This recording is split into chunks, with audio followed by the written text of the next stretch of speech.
સદગુરુ મહારાજની જય. રામાપીરની વાણીમાં એક કડીમાં એવું કીધું છે, કાતન વાલિકા સૂતર કોણ, વાંઝણીના પુતર કોણ. કાતન વાલી તમે જૂઠા ન બોલો, આ તે નુગરા કોણ છે? નુગરા કોને કીધા છે? જેને ગુરુ નથી કરાયા એને નુગરા નથી કીધા. એનો તો ક્યાં કઈ ખબર છે, પણ જેને ગુરુ કરાયા છે છતાંય પ્રતિજ્ઞા લીધી છે, 5 શીલ લાગે છે. ગુરુ ઉપદેશ લેવામાં 5 શીલ લાગે.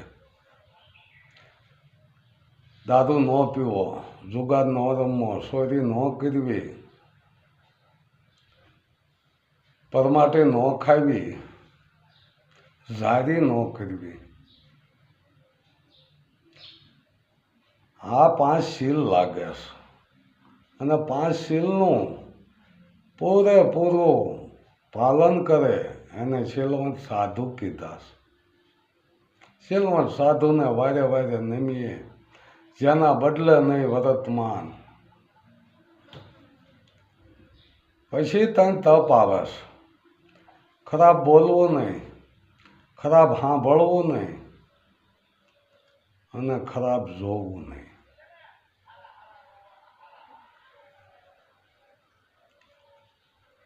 5 શીલ, 3 તપ, 9મું ગુરુનું વચન.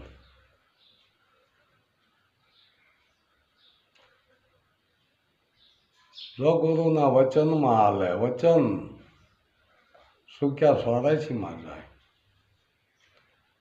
અને વચન વિવેકી નરને નારી પાનબાઈ અને બરમાદી જ લાગે પાય. જોવો, વચનનો જેને વિવેક કર્યો છે, બોલ્યો એટલું પાલન કર્યું છે, એને રેણી કહેવાય છે. સમજણ લઈ પછી બારોબાર મંડે છે ગાજવા, એને નુગરો કીધો છે કે એમાં તો કાંઈ નથી, પણ સમજણમાં નથી આવ્યું એટલે કાંઈ નથી. ઉપદેશ ઉપરનો દેશ, જેને ગંગા સત્યે કીધું કે પિંડ બ્રહ્માંડથી પરસે ગુરુજી મારો, એનો દેખાડું તમને દેશ. આ દેશની વાત કરીશ. ઉપદેશ ઉપરનો દેશ છે. આ જગત તો મિથ્યા છે, બ્રહ્મ સત્ય છે. આની વાત કરીશ. અને જે આના પાલનમાં નથી રહેતા એને નુગરા કીધા છે. સદગુરુ શબ્દનો વિવેક નથી કર્યો.